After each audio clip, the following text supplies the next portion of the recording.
Hi, everyone, and welcome to the I Am Landscape Growth Podcast, where entrepreneurs help entrepreneurs grow faster, better, and stronger in the green industry. From leadership to sales to recruiting and operational excellence, we cover the topics holding entrepreneurs back and share how to get past those bottlenecks with the best in the industry. I'm your host, Rob Murray, co founder and CEO of Intrigue, a digital marketing company focused on helping landscape companies grow. So sit back and enjoy the show. All right. Hi, everybody. Welcome back to another episode of the I Am Landscape Growth Podcast. Today, we have an amazing guest, Rob Wein Jr., um, running Clearview Horticultural Products, and a really cool perspective, I think, from in terms of how the industry is operating, outside of like your typical landscape contractor. Also, the growing chair for the BC Landscape Nursery Association. Rob, thanks so much for coming on the show, man. Thanks for having me. So we always try to give the audience a little bit of context. Who are we speaking to, and how did you end up running Clearview and end up in the association level on the board at the board level as the growing chair. Like, what have you been doing over the last 10 years plus, as a kind of Coles Notes summary, just so the audience has an idea of who we're speaking to today. Sure. Yeah. So there's five of us running Clearview, and it's a family business. I've been in and out of the business since I was a little kid. I've done a few other things like in construction and stuff like that, but I'm actually a fifth generation clematis grower. Throughout the lineage, there's been a few other crops that have been grown, but it started with Will Barron and then his son Charlie Barron, and then my grandpa Fred Wein, and then my uncle and my dad, Rob Wein and Fred Wein. And then now there's me, Wes, and Dusty, which is the next generation. That's amazing. So how long since it started? Well, the Clearview Horticultural Products was founded in 1970, but so then there's two generations before that. So I So it's don't been a know, while. but yeah, it's been a long time. Cool. Yeah, there is one clematis named after my great grandpa, great great grandpa, actually. But yeah, so now we're the largest producers of clematis in North America. We have the largest selection of clematis, and then we do all the other popular climbing plants. We do our own breeding. So I do a lot of the breeding now. My grandpa did the breeding, and then he passed. And so we all know how to do it a little bit, but I've kind of taken that on. Excuse me. So it's like Jurassic Park, but for clematis. Jurassic Park. Yeah, you're genetically like engineering these epic plants that Well, grow all over the world. it's mostly classic breeding. Oh, So cool, cool. so we don't do like crazy genetically modified stuff like that. It's just so you just take basically it works kind of like humans. You take the male part and the female part and you push them together. Get fertilization. Who The would have ov- thought it was so easy? yeah, it is. It is. You just bang them together No and pun intended. well, yeah, and then the ovary swells. And it's more about just being organized and being patient, and then you got to do a lot of trials. But you can get a lot out of just classical breeding. Cool. Still, a lot of breeding is done that way. I'm looking at transgenic breeding, but it's a whole other ball of wax, and I'm not sure it's necessary because there's so much good stuff that you can get out of classical breeding. So then Like, what got you involved with the BC Landscape Nursery Association? well, actually, just I was always a member. Our family's always been a member.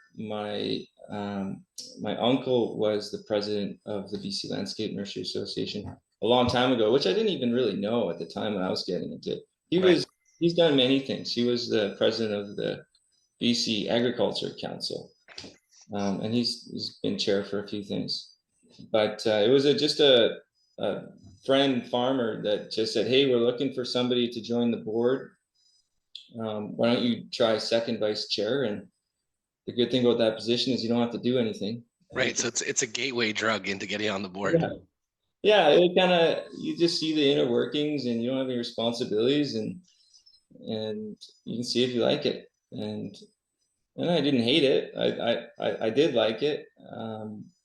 And then, yeah, then it came time to elect a grower, and there's not a lot of guys that want to do the job necessarily. It's kind of a little bit of a thankless job, perhaps, but it is rewarding at the same time. You learn a lot, and you get to network, meet people. So I'm honored to do it. Awesome. But it was really just somebody suggested it to me, and I was like, oh yeah, I'll try Give it. it a shot. Why not? Give it a shot. Sure. That's how most board terms start, I think. You know, a Mhm. friend asks, you're like, all right, yeah, I'll try it out. Why not? Yeah. Okay, sweet. So the theme of this podcast is all around growth constraints and what's holding entrepreneurs back in the green industry. Yeah. So, from your perspective, at this stage of 2023, you know, the day of this recording or whatever, September 26, 2023, what do you see as like the number one growth constraint in the green industry right now? Well, it's got to be labor. You know, that's Everybody says labor. I thought you'd say everybody something. says labor. So, there's a couple tricks. I think, your time is another one, and it's a different way of looking at it. But you don't hear time very much, and it No, ties. not once. Yeah. So I know everybody there's skilled labor. I think you can find the skilled labor if you just keep trying, and you keep looking, and if you pay the right amount. But the lower, less skilled labor, there's definitely a shortage. I think it's getting better. Obviously, it was really bad with COVID, but there seems to be this trend of an aging workforce. There's less people that are willing to come in and do those jobs. It's probably really tough for landscapers. I think with nursery people, we get foreign workers, so Right. that's been a big help, and that's one thing the association has helped a lot with is getting foreign workers in. But yeah, So is that the main way you've tackled the constraint? well, I think I like to say that we have a really good culture. So we weren't affected like a lot of people. We had a lot of the same staff for 30 years. That's Uh, huge. yeah, and but when COVID hit, man, we put up ads for anybody that would walk through the door, like no requirements Sure. whatsoever. We had all these high school kids that were just slacking. I was like trying to keep them all separated, and they're just talking, and people that had no English skills, and it was just crazy. And yeah, and then we had well, the people that had foreign workers had problems too because there was problems getting them in. Sure. Yeah. Yeah. And that's one reason why you want to be careful about not going to all foreign workers, because it only takes one comment between the Trudeau and the Mexican government or whatever, and all of a sudden you can't get your foreign workers. Or Right. God happens, COVID comes back. So So you mentioned this. You mentioned this thing about time, though. You're looking at labor, and then time is another thing. So just break that down. What do you mean by that? well, yeah, I think you need really good people to free up your time, because time is a business constraint. Like if you're going to be a leader, you have to be working on leadership things all the time. You can't get bogged down on all the stuff that's imminent, that comes up. A lot of the most important stuff is not the most imminent stuff. Right. It's the most important stuff. And as somebody that's running a business, they want to get their hands in everything. And so you just get caught putting out fires and stuff. Instead of thinking, can I get people to do some of these jobs that are bogging me down that I feel like only I can do as a leader because it's so important. Right. It's also remarkably egotistical. Yeah, it is, and it's good to have a good handle on all the things that are important, and it's dangerous to delegate things to people that can't perform the job. Sure. Yeah. There's real risk there, right? Yeah. So how did you elevate yourself out of that? So there's a couple of ways. Looking for really good people, but creating really good systems, standard operating procedures, or whatever you want to call them, just rock solid standard operating procedures, and to control information really well, to have all the information come to you in an organized way so that you can run your business really efficiently. Okay, so break down that. What is a solid standard operating procedure look like? What does that like? How do I know I've got it when I've been working on So it and I know it's tight? like, yeah, so when you start doing SOPs, it could just take forever. You'll be like, oh my God, you just all of a sudden write a textbook. Right. And and actually, a friend at another nursery had a really good idea that I'm trying now, which is to get the people that are in charge of whatever department to write their own SOPs. And of course, you have to approve them, but then Right. they're going to understand them, they're going to believe in them, and they're going to be able to better enforce them. Very And cool. and then it'll save you the time with coming up with the SOPs. Then they just give you SOPs. Yeah, this will work. That won't work, and then give it back to them, and that will really help you run your business. Not to mention the fact free up your time, because like what entrepreneur wants to go write a bunch of SOPs? Yeah, that's right. Yeah, my grandma said something actually that always stuck with me. That it's that you need to run your business and don't let your business run you. Hmm. Yeah, that always kind of stuck with me, and I always think of systems and good people as the main way to get out of that. Right. So then we got an idea. Then rock solid SOPs are built from the ground up. You're getting the people that are closest to the problems, leading the problems to build out the systems and have them approved, obviously. So you have line of sight on what's going on. And so that elevates yourself, in terms of time. And then you've also got this idea of, good people, strong culture. Like, what have you been able to do over the years to either find slash keep or identify good people? And then what do you do with them in terms of, training, coaching, mentorship? Like, how does that work? Well, I think you just keep searching, you keep putting out ads, and then you want to look at the people you do have. Um, Employee retention is good, but excessive retention could be a bad thing if you're keeping around jerks or slackers, right? And I don't know if you hear that enough from. Sure. We don't hear it enough, but it's true. Sometimes you got to fire people, and You remember the show Cheers? yeah, yeah, You remember George Wendt? hardly. Okay, anyway, he was it's Norm. Anyway, everybody would cheer Norm when he came in the bar. And they were like, "How? Like, what are you drinking? He's drinking so much." He was just like, he was alcoholic clearly. And he said, "Well, actually, it makes me smarter." And they're like, "What are you talking about?" He's like, "Well, every time I drink, I kill dead cell or brain cells, but it's the weak ones that die. So overall, I get smarter." And as much as it's a horrible analogy, it's kind of true, right? If you look at our teams, if we keep the people that are the ones holding us down, then it's an anchor. But if we let them go, the overall health of the organization kind of automatically improves. I think to your point. Yeah, yeah, and then there's something to be said about utilizing your people properly. We had a business coach guy come in not that long ago, and the one thing that stuck with me was this thing called whole brain thinking. I don't know if you've heard of it, but I've heard of it, and I might have a definition, but it might not be similar to yours. But go there's for it. probably other ones too, but there's different thinking preferences. And so he would take each person in the leadership team and he would look at your thinking preference. Like And conceptual, social, analytical, structural, or different aspects, something the similar. way he broke it up was there's rational data crunching kind of preference thinking, and then there's innovative thinking, which is what I am, or how I lean. It's what I like to do. It's Right. not good at it, but it's just what I like to do. And then there's the interpersonal, and then there's the planning. And then so you need all four of those to be a whole brain thinking leadership team. That's And cool. and so everybody has you look at your own thinking preference and then you add them all up and then you can see where your leadership team is a little bit weak. And where we were a little bit weak was interpersonal. It's not that we're jerks over here, but we just that's just not something that's not our preferred thinking preference. And the big takeaway was that you want to make sure people's roles and responsibilities are lined up with their thinking preference.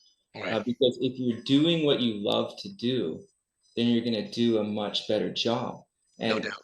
I'm a creative kind of guy. I'm artistic. I play music. I like drawing pictures, but when I'm doing creative things around work, I am happy. So I want to put more hours in. Um, and where my little brother is, he's a rational data crunching guy. So when I have something that's data crunching, I give it to him, and it's way more efficient, way faster. And he loves doing it. He's having fun. That's right. So you can do that with your leadership team, but you can also do that with all your staff. So you can put the right person in the right job and define their roles and responsibilities around their thinking preference, and then find out where the gaps or the blind spots are. Like we should hire more people in to get better culture. I mean, I think our culture is pretty good, but it could definitely be better in a few areas. And what was the name of the business coach? Do you remember?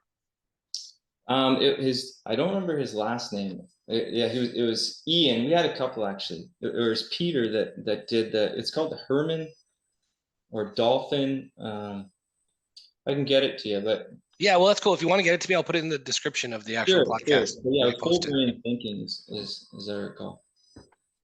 Cool. So then the idea of like, well, I mean, it's like organizational self-awareness, like That's knowing right. whatever, knowing ourselves, knowing each other, and then understanding where we're maybe too strong, where we got some gaps, and then bringing people into the organization to provide that holistic perspective, so we're not missing out on something when we're looking at, how we're going to tackle a project, especially with leadership team, but in your point, anywhere in the organization.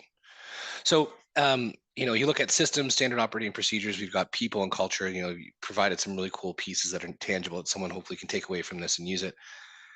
One of the things, you mentioned that your participation in the association was kind of like a, hey, let's go check it out. But, many years later, you're still part of it. What has it meant for you in Clearview, being a part of, the BC Landscape Nursery Association, and like, what would you say to somebody if they're not necessarily there now, and what they might want to consider getting involved? Um, there's so many benefits to getting involved. And It's how did it impact you personally? How did it impact me? It's it's brought me it's got me I've got new ideas from it, and I've met lots of new people, and I've learned a lot about how the government works and How it doesn't? I'm joking. how it Sorry. doesn't work. Yeah, flip side. No, they're great. They're great. It's great. We're part of the association. We want to work well with them. Yeah, yeah. I think it's mainly about networking and just learning more about the industry. You do get to learn a lot about your competitors, where you might find some opportunities.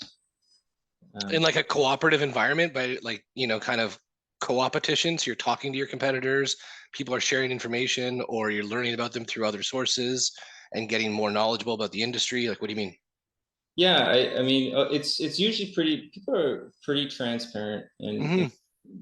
so I've met a lot of other growers, and there's some questions that you don't want to broadcast to the world, but you make connections with other growers, and you say, oh, how you tracking your saturated media extracts, and my lab results are different than mine. I think I'm doing something wrong, and you visit each other and you bounce ideas off each other, and how you clean stuff, what chemicals are using, what biocontrols. Very cool. Yeah, I actually got the whole model of our long-term plan. I got from somebody else in the industry on a tour. He said standardize, automate, and optimize in that order.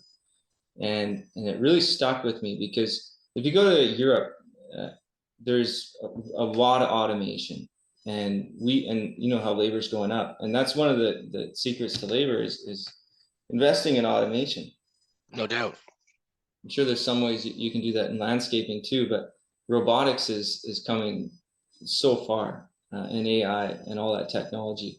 But if you have 15 different greenhouses and 15 different spots with all different housed, Piles, different types of plants, different everything. yeah, then it becomes really difficult. So our whole long-term plan over the last 10 years has been to sell off all our properties, move it to we're in 2 locations now, but we were at 6 locations just a couple of years ago. And then standardize everything, make it all the same, and then automate everything, and then optimize everything. So we're just, Oh, I love it, dude. That's game changing. You get that from a rip off and duplicate tour. I mean, R&D tour. yeah, so it's cool. It's kind of all come together now. And so we think of our operation less like a farming operation and more like a plant factory.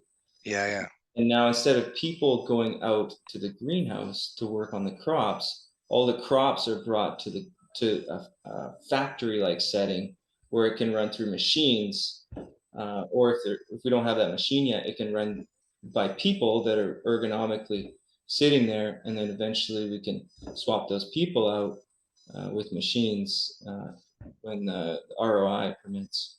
Yeah. That's fascinating though. Like talk about a game changing experience being part of an association when it impacts the 10-year vision and long-term plan of a business and the sale of real estate, like multiple plots of real estate, centralization of operations. Like that's a significant change in operations. Yeah, yeah, it is. It's a lot So of it fun. sounds like you'll be a member for life. Like they I think so. You know what? There's also like the association is fighting for your values as a business member all the time. Like it's not a political organization. It's not right wing, not left wing. It's just a bunch of farmers that are good people that are volunteering. Like it's a volunteered position to yeah. be, and they genuinely care about farmers and the industry, and that's why they're there. And so how could you not support them? I think a Yeah, lot of that's people cool. that don't support the BCLNA just don't realize what they're doing. You know, it almost every aspect of what a farmer does, from like the soil to the water to the weather to insurance, like you name it. The BCLNA has its hand in everything, making sure that that that that it's conducive for a profitable company to operate. Yeah, that's cool, man. And then so on the landscape side of things, being a grower and one of the largest in your niche in North America, what do you see as like a change in the industry with regard to input costs and regulations and how that's going to impact your, 10 to 15 million dollar landscape design, build, construction, maintenance company across Canada and the US? Like, what do you see coming right now? Oh, well, I don't know. I mean, 2024 is God knows what's going to happen. I mean, inflation is up so much, interest rates are up. I guess landscaping really depends on what the market's like, and how much infrastructure projects are going on. I'm not super optimistic about 2024, but I don't know. I don't have a crystal ball. I'm No, just, I'm not personally, I'm not spending a lot of my personal cash. I'm kind of saving up. I want to buy an investment property or something because I wouldn't be surprised if housing prices fall a little bit in 2024, and maybe that's not a good thing for landscape. Does that answer your no, question? it could be. I'm talking more about from like, the macro industry level in terms of inputs. Like if I'm buying plants and planting them, on the ground level, all these companies across Canada and the US, what can I expect in terms of pricing, access to stuff? Like, is there regulations coming that I don't know about? Like, is there anything that's telling a story right now that people should either plan for or at least understand better? Yeah. Well, I mean, the cost of plants have gone up substantially. They go up with inflation, and freight's a big part of it. Fertilizer costs. Fertilizers are oil-based. Pesticides. They've all gone up a ton, and the interest rates for farmers borrow a lot of money. That's gone up. There's significant price increases over the last 2 years. And I don't know if that's gonna stop. So already prices are really quite expensive. Yeah, yeah. I really don't know. So then when we talk about, we were just in our quick conversation before this, we were talking a little bit about the technology of plants. Can you just help us understand what that means and like what kind of disruption there's coming to the green industry right now? Yeah, so yeah, we are talking a little bit about it. AI and the Internet of Things. So do you know about the Internet of Things? Yeah, everything's connected, speaking to each other, we're gathering information, Yeah, being able to synthesize big data, all that. that's right. So sensors are hooking up to the Internet, which hooks up to AI, and that's a game changer. I think the other thing that's happening is with climate change, there's a lot of pressure for renewable energy. And there's so the technology is changing and how greenhouses are growing plants. There's a friend of mine actually, it's a competitor. They have a greenhouse that doesn't vent the humidity. It recirculates. It has, Oh, I love it. It's like district heating for itself. yeah, it dehumidifies the air, and it has freezers that make it cooler. And I didn't even know that existed. It seems like every time I go anywhere, I see something that's just like mind blowing. Like this new, I was seeing a strawberry grower that had this machine that was driving in between strawberry rows and was shooting like a radiation that killed all the powdery mildew. And I was like, I never even heard of that. It was But just not using pesticides. not using pesticides. So, okay, can you maybe there is this a myth? I heard that if you were to take a bushel of strawberries or whatever you get or a basket from the grocery store, squeeze the juice out, there'd be enough pesticide in that juice to be able to spray the next batch of strawberries because of the way that they absorb what is sprayed on them. Is there any merit to that at all? I sure hope not. I don't really know. To be So I got honest, to do the test, is what you're saying. I really got to just squeeze these I, things I and would get it I, tested. I would be very skeptical of that. Yeah, it seems But pretty I've heard extreme. that there's some crops that require a lot of pesticides. Um, but there is a lot of guys that are using biocontrols. Like here, we use a lot of biocontrols. I don't know if you know much about biocontrols, Well, but there's we have a friend slash kind of client down in Windsor, Crop Defenders. Do you know those guys? no. So it's all about bugs. It's all about biocontrols using bugs. Oh yeah. Yeah, and is there much of that going on in landscape too? I know that there's No, a it's way more on the farming winery yeah. side. Yeah, like large production. So in a lot of cases, it's cheaper to use biocontrols than pesticides. That's good. And That's good. yeah, because they hang around a lot better. And so here we use a lot of biocontrols. So we've reduced our pesticide amount a ton. And it was actually one of the reasons I got really interested in horticulture. I used to grow bugs, eh? I started mass rearing bugs in my bedroom. Yeah, your mom must have loved that. Yeah, yeah. And then I took over a closet. Yeah, it caused like a whole bunch of spiders in the house. I had this closet I full was of, growing weed plants, so I think you're better off. it looked like a grow up I had in the house. It was all Yeah, lit totally. up, and, you know, air being pumped out of it. Yeah. And yeah, I would aspirate bugs with like a little vacuum, and I would Right. count them myself. I'd package them, and I'd sell them to a company called the Bug Factory. Uh, Awesome.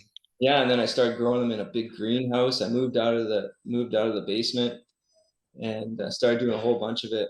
And yeah, I reared probably a dozen different insects. I used to go out into the forests and try and find my own predators, like new predators. Like I was testing this one called Dicyphus discrepans, which it's never been described before. So I was rearing it on a bunch of different media and giving it um, like doing agility tests and diapause tests. And so I was How do really you do that? How do you do an agility test on a bug?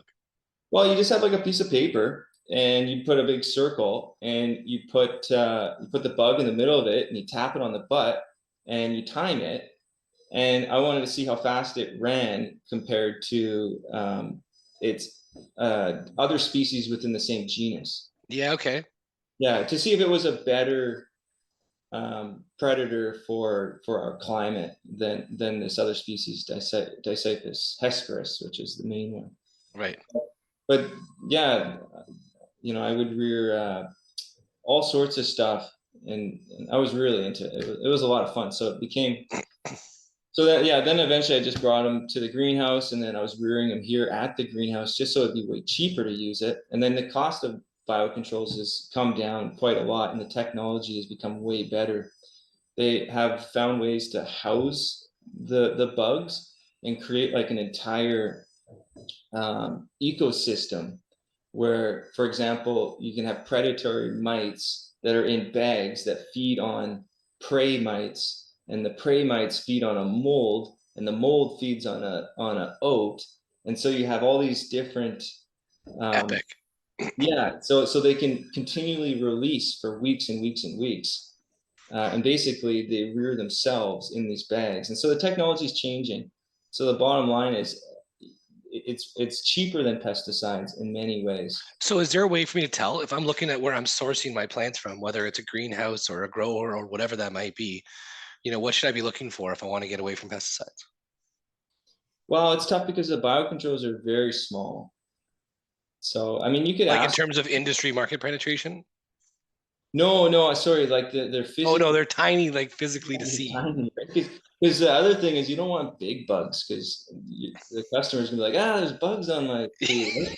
So they have to be really No, small. of course, but like if I'm sourcing and I'm looking at, like, let's say I want to buy $2-3 million worth of plants in a year, what should I be looking for in a grower?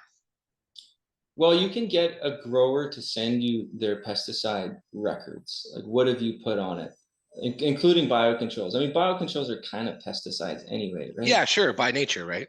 They kill pests. But there's biopesticides too, which are fine for you. They're fungi or bacteria based. Yeah, yeah. Um, or there's soaps. There's horticultural oils that they're non-toxic, but they kill by desiccating the skin of the insect or by suffocation. Right? There's no poison involved. There's not Yeah, near that's cool. like a lot of the pesticides came from, you maybe know this, from war, from World War I, World War II. Yeah, they were trying to kill people. They're killing people with them, and then they're like, oh, there's no more people All to the kill. plants died. Where are we going to sell these to?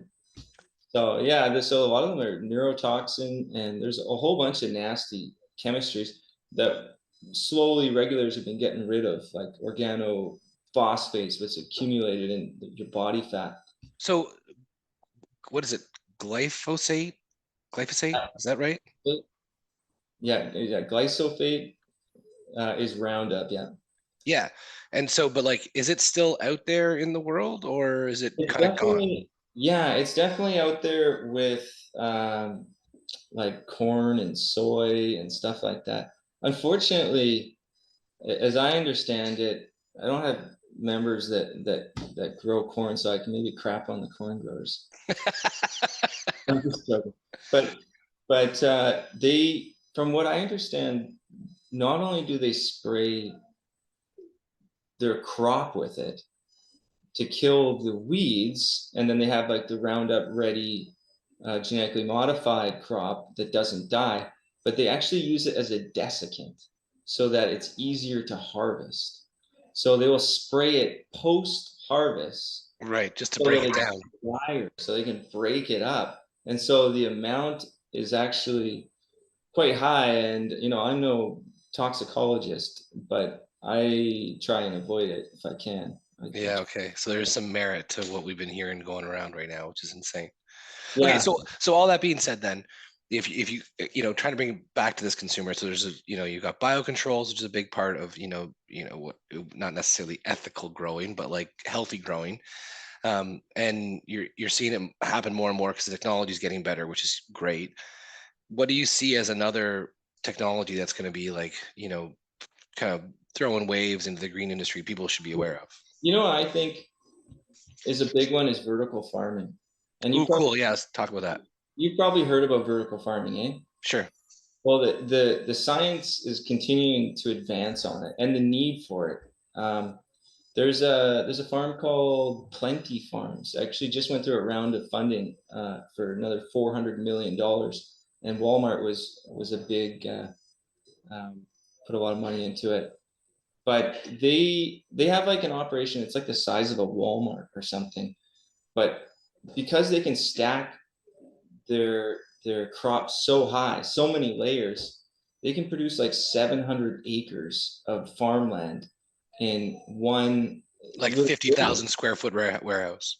Yeah, because their crop times are so short, and then they can share the heat in there. It does take a lot of light, but as energy costs, if they come down, renewable energy costs, they save something like millions of gallons of water a week, and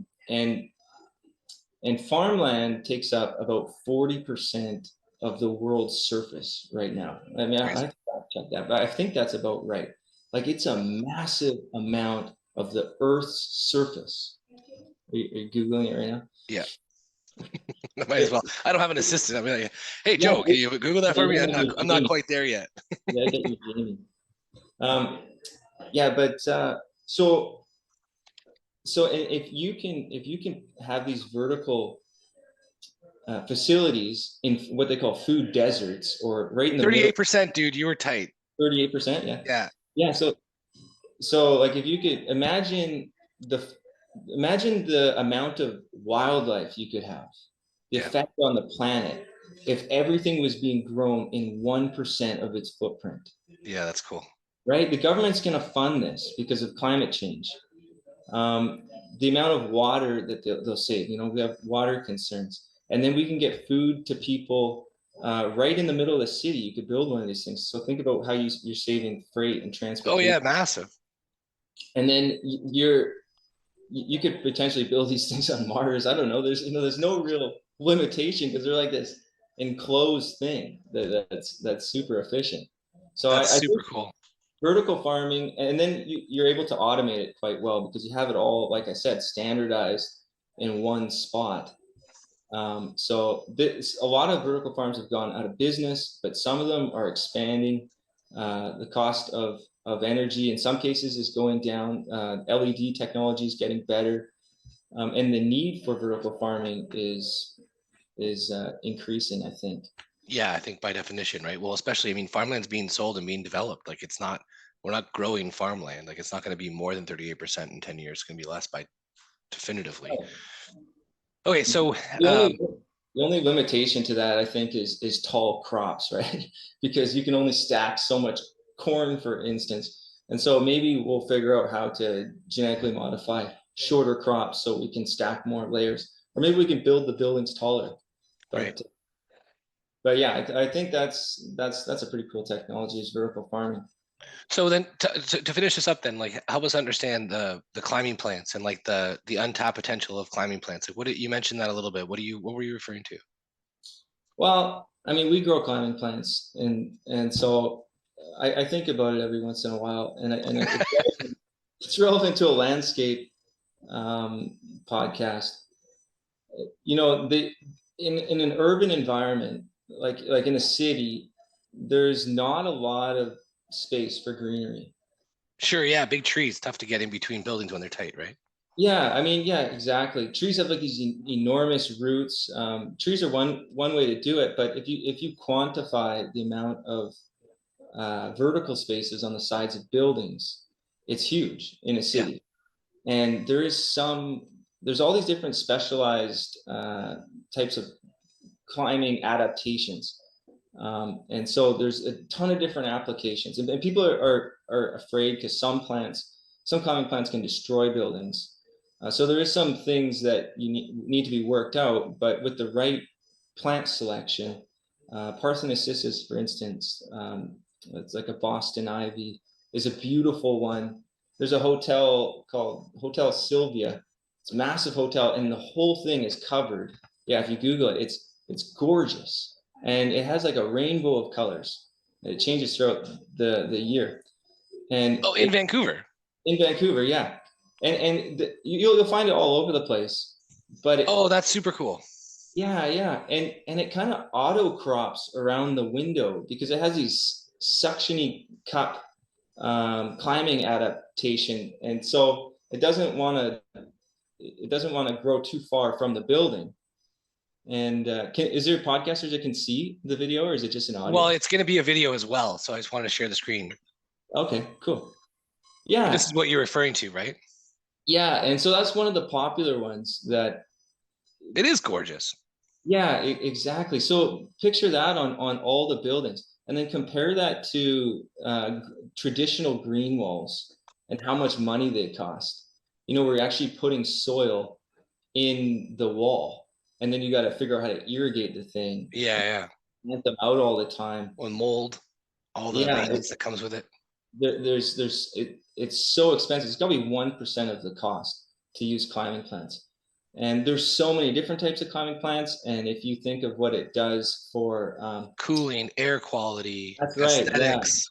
Yeah. It will heat in the winter, or help retain some heat, or cool in the summer. Um, yeah, it just helps decrease the temperature of the city too, because you get that, I forget what they call it, heat island effect. Where the sun is just bouncing all around, like in New Yeah, York, yeah. really hot. Yeah, And and it smells really good. yeah, yeah. And so there's beautiful, stunning climbing plants too that will help pollinators that have tons of flowers. Uh, Epic. Clematis is one that there's a whole bunch of options there. So if I'm a landscaper and I'm looking to do this kind of stuff, and I want to get a hold of Rob Wein Jr., how do I get a hold of you? Well, just call Clearview, or I don't know. I mean, I guess I don't know what's the best way. You could just call our office, Clearview Horticultural Products. Ask for Robbie Wine. And I'm okay, just Rob B because my dad's Rob, and it's right. just Okay. Well Rob then, Jr. is also fine. cool. Well, Yeah, and listen. I'm Call, happy to ask talk for to ask for anybody. Robbie. Yeah, I get customers are just wondering about like how to prune their clematis or whatever in their garden. I'm happy to talk to anybody at any time, or call the association, and get involved Yeah, there. very If cool. you're in BC, join it. If or join the whatever Ontario landscape, um, and CLNA. Show up to some meetings and get connected. And then who knows? Maybe your 10-year long-term strategy of your business will be completely transformed. That's After true. one It's all 30 about minutes. perspective change. You hear one good idea from somebody and it changes your business forever. Very cool. So I was going to ask, like, what is the one resource slash author, speaker, podcast that you've listened to or listening to, that you'd recommend to others in terms of like their leadership growth or how to scale a business or getting through growth constraints? Well, I listen to mostly sciencey stuff because that's what I'm mostly interested in. So, but in terms of for leadership, I mean, I read The Economist. Hmm. I really like The Economist because it seems unbiased to me. And on the first few pages, it tells you everything that's going on in the world that week, and everything in politics, everything in business. And so I really recommend that. Um, and then there's a whole bunch of podcasts I listen to, Freakonomics, or I really Freakonomics is like great. radio. Yeah. Yeah, and then yeah, it's mostly just sciencey books. I don't listen to any leadership stuff. Sorry. No, it's all good, man. I appreciate it. I mean, that was kind of what I mean, the perspective that you bring, though. I mean, as much as we talked about growth constraints, that kind of stuff, which is pretty consistent with what we do with everything on this podcast, to help people understand the nature of plants and like what's going on with regard to pesticides, lack thereof, biocontrols, the opportunity, especially in urban environments, to use climbing plants, understanding the industry from a different perspective. It's really valuable. So I really appreciate you doing this, Robbie. Yeah, thanks for having me on. It was a lot of fun. Cool. And everybody, thanks for listening to another episode of the I Am Landscape Growth Podcast.